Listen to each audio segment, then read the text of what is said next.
Today, though, we're going to talk a little bit about something Apple did last week that made a big difference for musicians on the iPad. Yes, and we don't make music.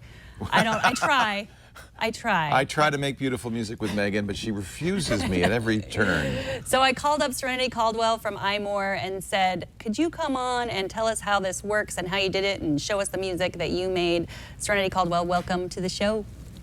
Thank you for having me. It's always fun to be on a TWiT show. So Apple did two things. One, which is kind of unprecedented, they kind of snuck out a little app called Music Memo, which was just like out of nowhere. No one planned it. They didn't have a, they didn't announce it. They just, boom, here it is. And then they updated at this roughly the same time frame, GarageBand, a big update I hear from those who use GarageBand. It's a big improvement. So let's do both. You want to start with Music Memos? Yeah, Music Memos was basically, I think, hidden on the heels of the GarageBand for iOS update and the Logic Remote update, where Apple, Apple has been focused on music for a very long time, but I see Music Memos as addressing, as I said when it first came out to my editor-in-chief, to Renee Ritchie of iMore, I said, it's two words, Taylor Swift, which is to say that Taylor Swift, along with quite a few other prominent musicians, has been using the Voice Memos app on the iPhone to record demos. Yes. And in fact, on the 1989 Target release, she even includes some of those early voice memos as like, these are early tracks that I did off of 1989 that I recorded on my iPhone. Steve Martin worked that way too. He told me that he recorded the banjo tracks for his new album. He'd send them to Edie Brickell, who would then write music, but it was using an iPhone. I think that's really a great way to use the iPhone, actually. I think so too. Yeah. I mean, I have recorded countless voice memos on my phone. Either if I'm practicing, back in my theater days, I would use it to practice lines. So I would record one person's set of lines and then I'd use it to go back. But also for composing quick songs. And I used to have voice memos, like I'd have it running for 30, 40 minutes. Wow. And then I'd just like play and free sing to try and get lyrics to come.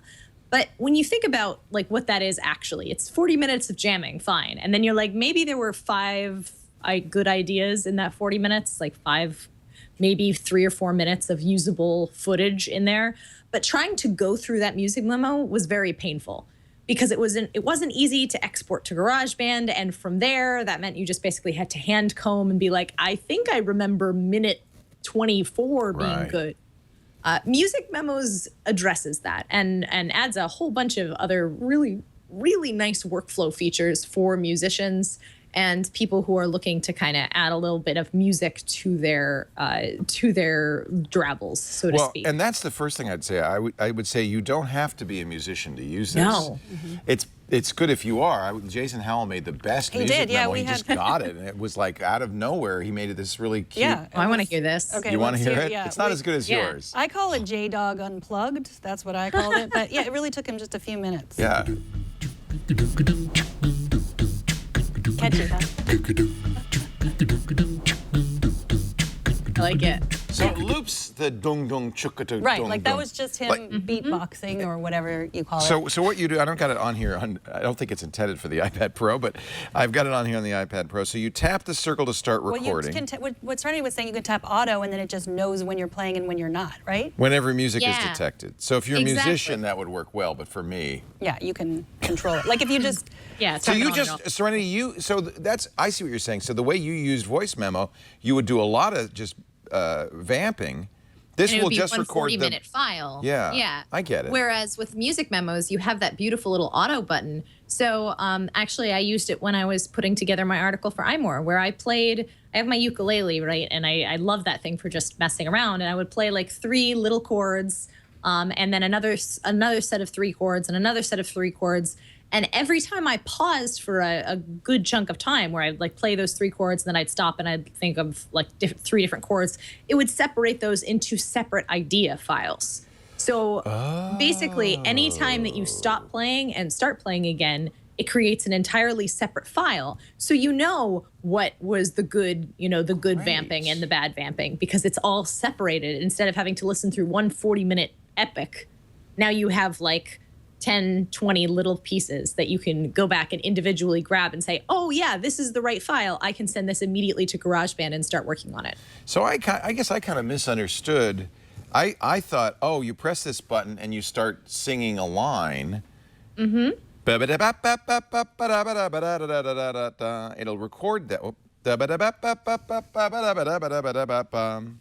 It'll record that. Whoops. Mm-hmm. And then you tap it. And then you could play it back, and then it'll record that. And then you could add guitar or drum. Record that. It'll record, and it would loop it. And yeah, and you can trim out that part where you're talking. And yeah, I probably should, right? Trim out the extra stuff. Absolutely. So you can do that manually if you want. Right. The auto version is a different thing. So when you first record your first little snippet, you can see it on the bottom there where you see like my idea 5, and it shows your waveforms. It even shows A sharp minor, C sharp Yeah. minor, F sharp, A sharp, D, and A. I didn't even know I was singing in tune. So it's essentially what those are actually backing chords for the bass. If you notice, you That's have what it's that gonna little play. bass. Yeah, that little Got bass it. icon and that little drums icon. So Right. it's giving you potential backing chords. Right. Now, if you're playing an actual musical instrument, for instance, I was playing my ukulele and I was playing, I think, D minor and B flat. Yeah. It was able to tell and automatically recognize, much the way that the third-party app Capo does with music. Yeah. Oh, this is D minor and this is B flat, so that the bass was playing the same notes. But when you're singing, that's a little bit harder, and so it tries to match either your speaking voice or your singing voice to a tone that it thinks is complementary with what you're singing. So essentially. it's not giving me information about what I sang, but something that will play. Yeah, I to mean, match. sometimes if you have perfect pitch, it will give you information about what you just sang. But if you're just singing, it's Right. going to try and match it as closely as possible. Can I then add another clip, or am I just stuck with this?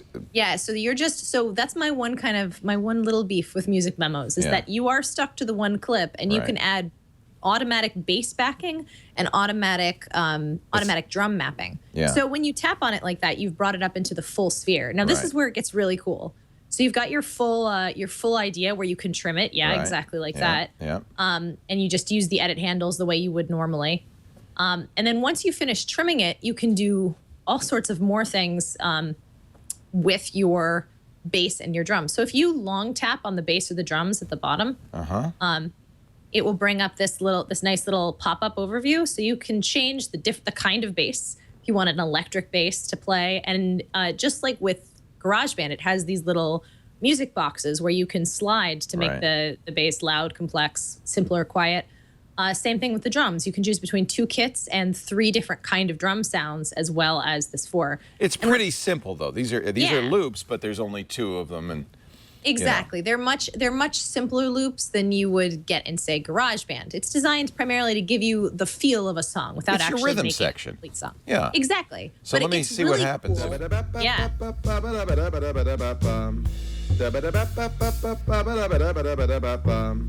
And you can, in real time, hear what Yeah. different things might sound like. You have simple, complex, quiet, loud. I wonder if I can drown Leo out. That might be the best thing to do at this point. So obviously, a little musical talent Yeah. would help with this kind of And thing. you can change the timing also, like whether it's You 3/4 can. time. How do I do that? So top left, right under my idea copy, Yeah. is the time signature. So you can change your tempo, and it will automatically speed up your tune. It'll also change the time signature between 3/4, 4/4, and 6/8. Right. And you can also change the downbeat I love of that. the drums. That's cool. Yeah. So what I would suggest is actually pressing play on your sound Yeah. clip and then live changing the downbeat or the tempo. Yeah. It's really cool. This is a great way to kind of learn what all these different little musical terms are as well. If you know. Absolutely. Yeah, my boys play the trumpet, and they played it just to see, oh, like it's, there's the note that I was playing. Like you can Interesting. tell. I think it works better with chords, but they had fun with it, with the trumpet too. It stores these on iCloud, which is really nice, Mm-hmm. right? So you're never going to lose them. And it's really easy. What I love about it is, okay, so I created this on iMore. I did this piece called "I created a song out of music memos in 30 minutes," which we I will did. play the song, but no spoilers. We We'll should at the play end, it yeah, after. because Well, so you've the heard beauty- what I can do with it, but let's hear what somebody who knows But what then they're you doing put it can into do. GarageBand after. Yeah. Right? So Okay. what I actually did on SoundCloud, I have 3 separate files. I have the original ukulele chords that I played into music memos. I have the secondary layer, which is that bass, those drums that we were just playing with Leo. And then I have the layer where I combined it. I dragged it to GarageBand. I sent it to GarageBand.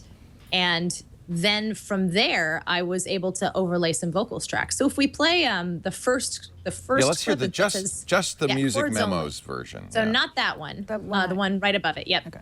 So that's just chords. And this is your uke. That's nice. Yeah, this is just my uke. So I just played these 3 chords over and over for about 50 seconds. So that's just, that's just me. That's just me sitting in my room playing 3 different chords.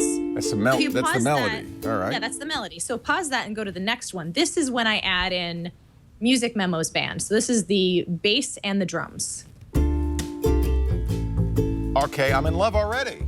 Yeah, instantly it sounds like a great song. We're in a cafe somewhere drinking espresso. That's really great. As soon as I put this together, I'm like, okay, this sounds like a jazzy New Orleans kind of funky feel to it. So I brought it into GarageBand. There's a share button, and you just tap the share button, and you send it to GarageBand. And I did this with GarageBand Pro, or with GarageBand on the iPad Pro. So I instantly use the new GarageBand update, and it automatically gives you all of your loops in your track view, just like you'd be normally used to using, if you had designed it from scratch. So you can adjust those loops from there. And I changed a couple things. I made it so that the bass and the drums led in, and then I brought in the uke, and then I added 2 different vocal layerings, and that's the last track. Let's hear the last. Do you want to do it now, or Sure, we're yeah. saving the best for last?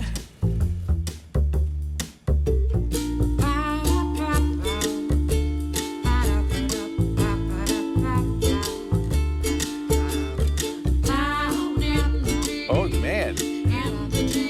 So it's just, messing around. So some of those instruments are loops. The bass is a loop, but the guitar, the ukulele is you. The voice is Ukulele obviously is me. you. The voice is me, yep. So what's great is And- it allows you, because you don't have maybe a bass musician hanging around or a drums to. And I am terrible. I am terrible with rhythm. This Yeah. is the thing. Is like one of the things that I love about Music Memos and also about GarageBand is it fixes your rhythm problems. Right.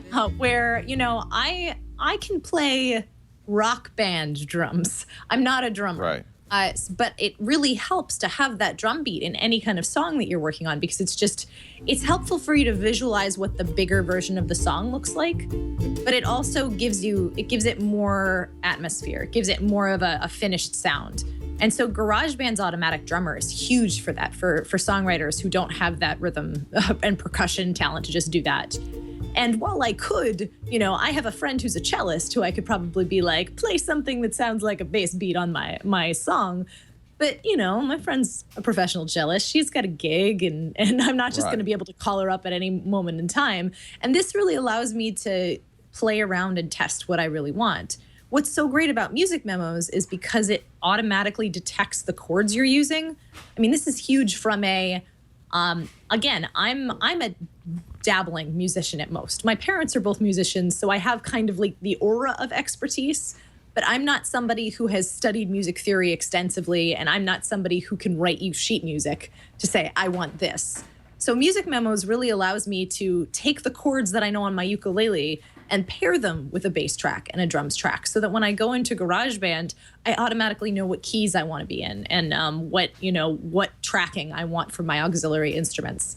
And that's something that without more people or without a much better music theory background, I wouldn't be able to do.